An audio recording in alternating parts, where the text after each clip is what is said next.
அரசு பேருந்தினுடைய சக்கரம் பேரிங்குடன் கலன்று விழுந்து விபத்து நேரிட்டிருக்கிறது. இதில் 3 பேர் காயமடைந்திருப்பதாக சொல்லப்பட்டிருக்கிறது. 3 மாணவர்கள் படுகாயமடைந்திருக்கிறார்கள். அவர்கள் மருத்துவமனையில் சிகிச்சைக்காக அனுமதிக்கப்பட்டிருக்கிறார்கள். அரசு பேருந்தும் அதனுடைய பேரிங்குடன் பின் சக்கரம் கலந்து விபத்து ஆகியிருக்கிறது. தென்காசி மாவட்டம் இடைக்கால் பகுதியில் சென்று கொண்டிருந்த அரசு பேருந்து விபத்துக்குள்ளாகியிருக்கிறது. இதில் பின்புறத்தில் அமர்ந்திருந்த 3 மாணவர்கள் படுகாயமடைந்திருக்கிறார்கள். தென்காசி மாவட்டம் கடையநல்லூர் அருகே இடைக்கால் பகுதியில் அரசு பேருந்தினுடைய சக்கரம் பேரிங்குடன் கலன்று விபத்து நேரிட்டிருக்கிறது. இதில்தான் 3 மாணவர்கள் படுகாயமடைந்திருக்கிறார்கள். உடனடியாக அவர்கள் மற்றவர்களால் மீட்கப்பட்டு சிகிச்சைக்காக அரசு மருத்துவமனைக்கு அனுமதிக்கப்பட்டுள்ள நிலையில் விபத்து குறித்து ஆயக்குடி போலீசார் விசாரணை மேற்கொண்டு வருகின்றனர். பராமரிப்பு சரியில்லையா அல்லது என்ன காரணம் என்பது தொடர்பான விசாரணை நடைபெற்று வருகிறது. விவரங்களை கூடுதலாக செய்தியாளர் விமலவேலன் வழங்கிட கேட்கலாம். உங்கள் விவரம். வணக்கம் கோபால்.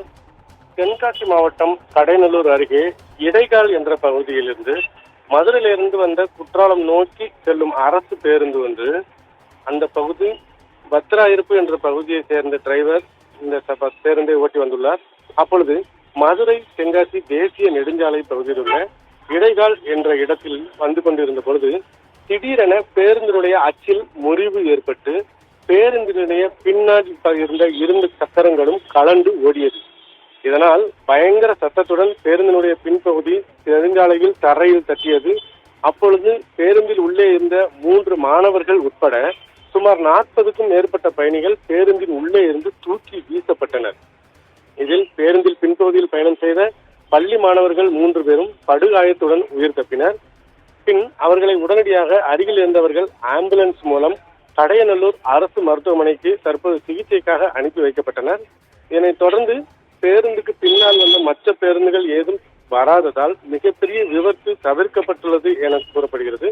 இது குறித்து ஆய்க்குடி போலீசார் வழக்கு பதிவு செய்து விசாரணை நடத்தி வருகின்றனர்.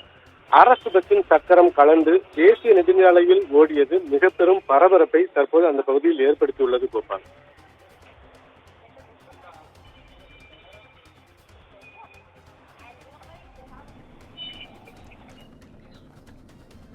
விவரங்களை வழங்கியமைக்கு நன்றி விமலவேலன்.